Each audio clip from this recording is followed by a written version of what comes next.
Welcome back to the Ben Mulroney Show, and welcome back to my good friends Andy Gibbons and Regan Watts. All right, before the break, we were talking about sort of the performative nature of some of the hiring practices in academia. A January report by the Aristotle Foundation for Public Policy reviewed 489 Canadian academic job postings across a set time period. Of those, the foundation determined that 98% contained some condition that, quote, directly or indirectly discriminated against candidates. We've already talked about this Dalhousie move, and at Dal, they say that preferences will be given in hiring processes to candidates who self-identify as members of one or more of the equity-deserving groups listed above. Guys, we are in a moment in time in Canada where, in order to make up for the lost decade under Justin Trudeau, in order to get out of this hole, and in order to compete, in order to thrive as a nation, we need to be perfect in every aspect of our game. So I'll go back to you, Regan, first. Are we setting ourselves up for success with decisions like this at the academic level? So, Ben, I want to correct you. It wasn't the Trudeau decade. It was the long national nightmare known. Right. I'm sorry. It's TM. This is a hangover from that. And I should start by saying I support science and I support universities, and I actually support federal funding into science because it's a net benefit and a net positive, generally speaking, over the long term for the country. However, the DEI alphabet brigade and what they've done to Canadian universities, and in particular the Canada Research Chairs and these quotas, is absolutely insane. Nowhere else in the world does this type of performative BS fly. And you see it changing in the US. It will eventually change back in the United Kingdom.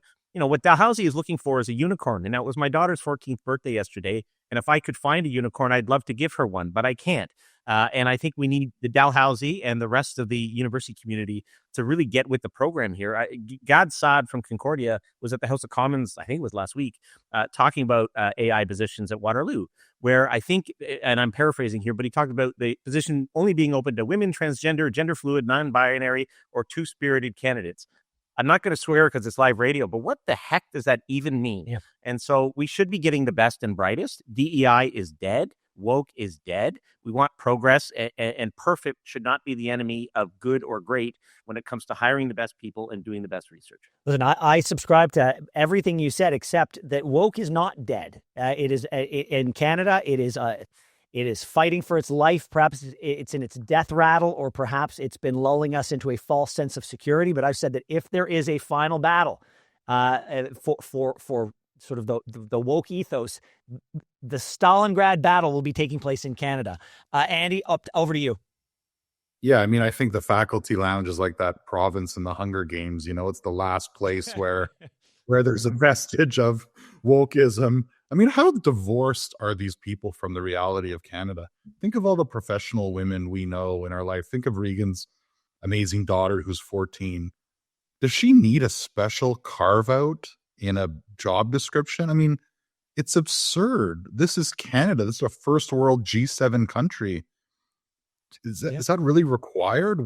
What's lacking here? It's just, for everyone that is not sitting in a faculty lounge, it's absurd. Yeah. And I think we should just have comfort in that. And I think shining the bright light is gonna make big changes, because governments who fund these institutions are not gonna find that acceptable, and they've been sort of skirting along, and no one's really paid attention. But this is a big story this week. I think this is the kind of story people pay attention to and talk about at their kitchen tables and at the coffee shops. All right, we're going to close out this edition of the Midweek This Week in Politics panel with our midweek political play of the week. Regan, you can pick any politician, any government, anywhere, and just call it out for being good, bad, smart, or dumb. Well, I have two. The first is President Trump. I think he has had yet another banner week, particularly with his peace plan for Israel. Despite his critics, he plows along and does his very best to, and I genuinely believe this, bring peace to the world. He may be unorthodox. He may not be everyone's cup of tea.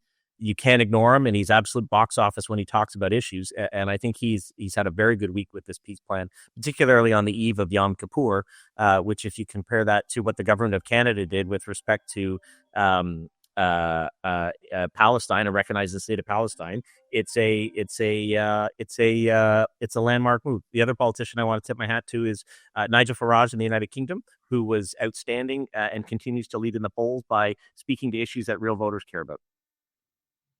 Very good. And Andy, over to you. I have two. The first is Prime Minister Carney for the way he handled National Day of Truth and Reconciliation by not going surfing in Tofino. So that's a pretty low bar, Andy. No, but I mean, but not just not going surfing. Yeah. The way he spoke. Yes, yeah. It wasn't virtue signaling. It wasn't over the top. And in my neighborhood, children, including my son, were wearing orange shirts all through the neighborhood. And I think that's the way we should be honoring that day. And I just think, not having, I think his style of leadership yesterday really shone and was a clear demarcation from the past. And then the second is a bit off topic for the segment, but it is, a lifetime achievement for a good friend of many in the Conservative family and all Canadians, which is the passing of Nigel Wright. Yes.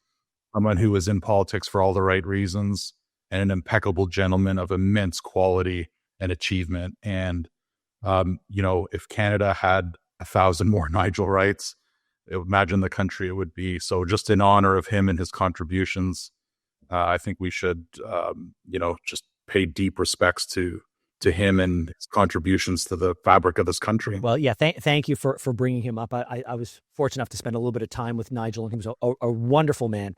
But let's go back to what you just said about Mark Carney and how he honored Truth and Reconciliation Day. I agree with you. I think talking about building this country with First Nations buy-in so that First Nations can participate in the growth and the success and the financial windfall that awaits us all if we can all row in the same direction. I think that is messaging that everyone should be able to get behind. You're always going to have holdouts. You're always going to have people who say, we already give them enough money. That should be enough. No. We got to break that paradigm, and we have to create a new dynamic whereby the First Nations view every initiative in this country as them possibly being stakeholders, and they can help. Ben, yeah, go on.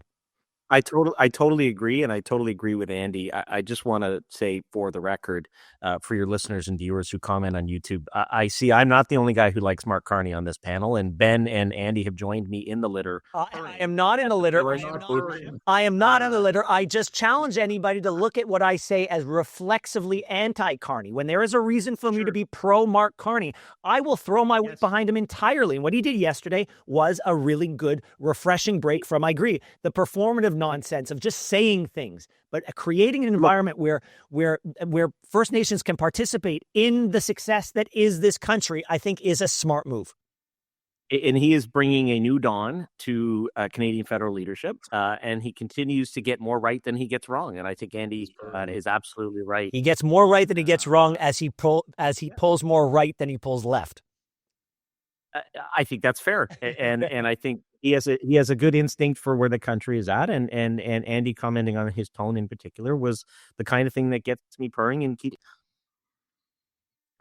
Oh, yeah, you in the purring, Andy. Andy, I'm going to give you the final word on this. Well, now everyone knows that Regan refreshes the YouTube comments on our segment. I do every 5 minutes, so now it's going to explode today. But I think on a serious note, the difference that Mark Carney is on a great honeymoon because of the man that he replaced. Let's be real about it. But that's not going to last forever. And I just thought yesterday was a real good day for him and for the country. And it's just the way we should be talking about things. And what did you say, Ben? Like just away with the performative. Yeah. And let's just celebrate and honor it as communities and as people. And I think that's just the type of people we are. So our politics should reflect the type of people we are. Yeah. And yesterday was a good case for that. Gentlemen, always a pleasure. Enjoy the rest of your weeks. We'll talk to you soon.